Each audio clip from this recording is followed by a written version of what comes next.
I'm just kind of a purist that way when it comes to the game. I think outside on grass is the way to do it. Next year the game's in New York, and Flacco said that he thought it was a bad idea to play in a cold weather venue. What do you think? I disagree. You know, I don't think, you know, for some reason we always think it should be played under perfect conditions. And if it's played, like if it's really cold or if there's snow or rain, like somehow that takes away from the game. I mean, part of being a football team and being a complete team is being able to play in different situations, different elements, if you will.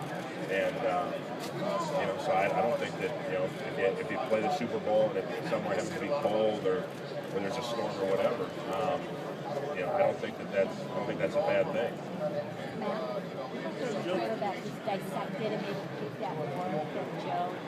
You guys talk about Joe a lot? A lot. Just I don't know the definition of him or trying to define him, trying to put him in a box. For whatever reason, he's fought that for 5 years, no matter the success. Do you have trouble kind of wrapping your head around that and figuring out why all those questions about Joe? Yeah, I don't know why. I mean, I guess, you know, the spotlight's been on Joe from the beginning. I mean, his rookie year, the team goes to the FC Championship.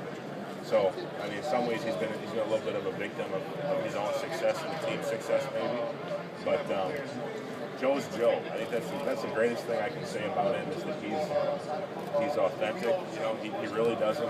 I don't think he cares too much what other people think about him. I don't think he goes out of his way to try to impress anybody, to be someone that he's not. And there is a fascination with him for some reason, but hopefully, you know, getting to this stage, I mean, hopefully that'll quiet some of his critics. Just for, I'd say for Joe's sake, but again, I don't think it really bothers him. What makes him so good? I think his attitude. You know, I think that any success that he has, Joe's the least impressed by it. I mean, yeah, he plays football, but he does other things too. Or he's more than just that. I think he sees himself as that in his life. And, you know, he's got all the physical tools. You know, he's got the big arm.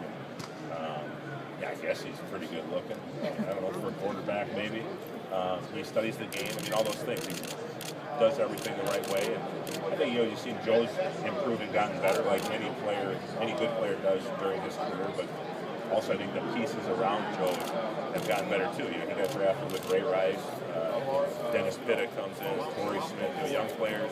These better young offensive linemen continue to improve. So, you know, as Joe's gotten better, I think the rest of the offense has gotten better as well, or vice versa. Is that lack of ego making the rookie quarterback for a team like Birk?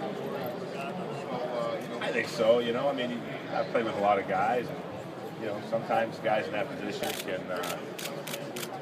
can be a little bit full of themselves, a little hard to deal with. I mean, one thing about Joe too is he's tough as nails. I mean, you know, like every quarterback, unfortunately, he's going to take shots.